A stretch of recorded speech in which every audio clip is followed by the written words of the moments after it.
Hi, everybody. We're going to discuss why creative financing works and why it doesn't work. So largely, creative financing has a lot to do with market cycles, and that is something we're going to cover in one of our next videos. But really, it's when the economy is going really well, there's a lot of options for sellers. Creative financing doesn't work as well. Creative financing works really well when someone has a problem and you're solving that problem with your offer. You're creating value for a seller. And so we look at this economically speaking. When the market is doing great and the economy is going up, sellers have more options and they can just sell the property and get away from it.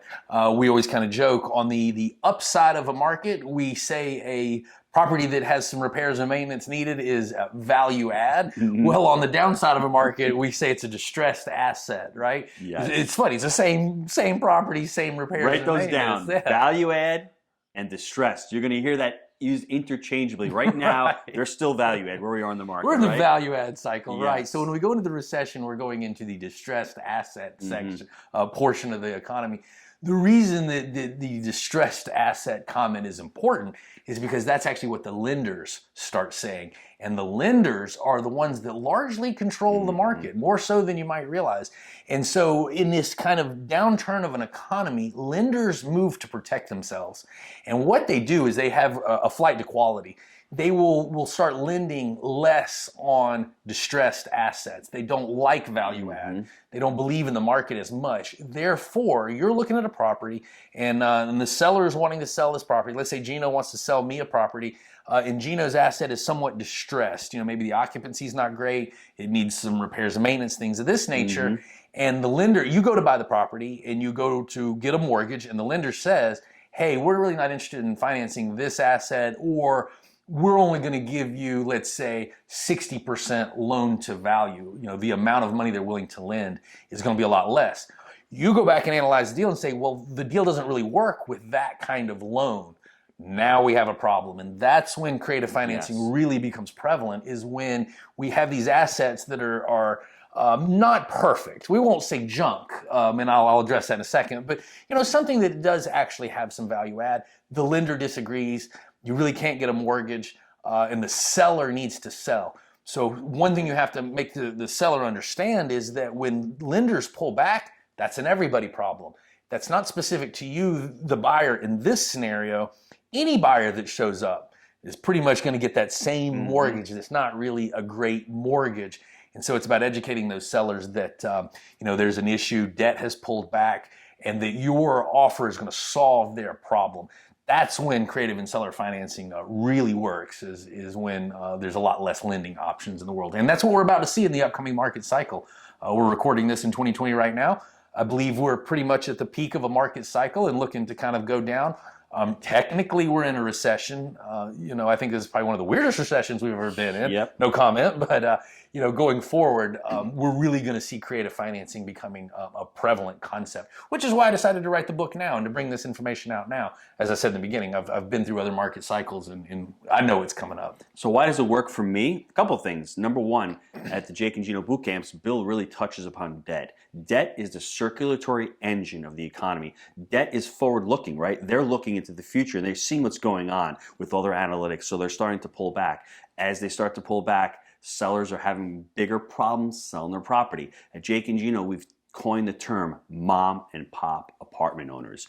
I was a mom and pop owner when I owned my restaurant years and years ago. I was burned out. I had no systems. I just didn't want to be a business owner anymore in that asset. That's what we're looking for. That's where creative financing works. It's not going to work in a beautiful A asset where there's no problems there, right? There's no distressed asset there. The mom and pop, owner is what we're looking for. The other thing is, I should mention at the very beginning, don't look at every deal through the creative financing deal. Bill's going to touch upon this in a couple seconds, but what I really want you to really think about your toolbox. Creative financing is one tool in that toolbox. It's a really important tool. Don't look at every deal from that tool. There's also syndication, right? There's also partnerships. There's also buying a deal by yourself. There's JVing a deal. There's so many different tools. You need to know when to use those tools, and that's what this program is going to be all about: when to use it, how to use it. That's really important, but just think of it that way. But don't look at every single deal through the lens of owner financing. You're gonna, like Bill's gonna talk about, throw a deal in the trash and say, you know what, that deal may work in owner financing. Let me pull that back out. That's really important. Yep. I've been on both sides. I can tell you why it works as when you're buying it, and also when I'm selling a deal. I sold a deal in New York a few years ago. This property had some issues. There's a problem with the C of O. The renting was really not great there. There was only one person who was going to buy that building, the person occupying that building. So he knew I had a problem, and I knew he had a problem. He wanted to really control the building. He wanted to pay rent to himself. I wanted to get this off my balance sheet and move on with my life because I had it for years. I was barely making any money working at this asset, not wanting it. So if creative financing worked on both sides of the ledger, and that's what's really important. We're going to get into negotiation and what we call the SPY technique, but it's really important creating value on both sides, and that's why it really worked. Back in 2013, when Jake and I bought our first deal, the economy was terrible. We're talking about that part of the market cycle. Rents were really low. These sellers were motivated. They were mom and pops. We were able to negotiate that deal because no one else was coming around and buying that deal from them because it was a distressed asset and it was hard to lend on. So creative financing works when you use it properly and when you're looking at a deal holistically and looking at all the tools in the toolbox and saying, you know what, this deal fits seller financing. Let me go at it from this perspective. That's a great point, and I really want everybody to pay attention to what Gino just told you. There's two subjects in there. Not all deals are good deals. Not all deals should be bought. Yes. Just because you can get a deal does not mean you should get a deal. Let me and put one thing into there. No deal, and we say Jake and Gino, no deal is better than a bad deal. Remember that. Write that down because right now we talk about the get that rightus, and Bill really coined that term. I want to get there. I want to rush. I need to close a deal in the next 3 months. You know what? You don't need to do that because I've been on the side of some really bad deals and they've gone on for a decade and longer. My friend over here has owned single family homes for 15 years. And you know what? As we like to say, sooner or later you will make money, but it may be a lot later than sooner. So analyze the deals. Sure. Remember this again, no deal is better than a bad deal. Yeah, I agree. And so, you know, as you mentioned, when you're going along and you're analyzing deals and you look at a deal and you say, this deal does not work financially, as Gino mentioned, you're going to throw that one in the trash and move on. I'm saying, hold on, take the deal back out.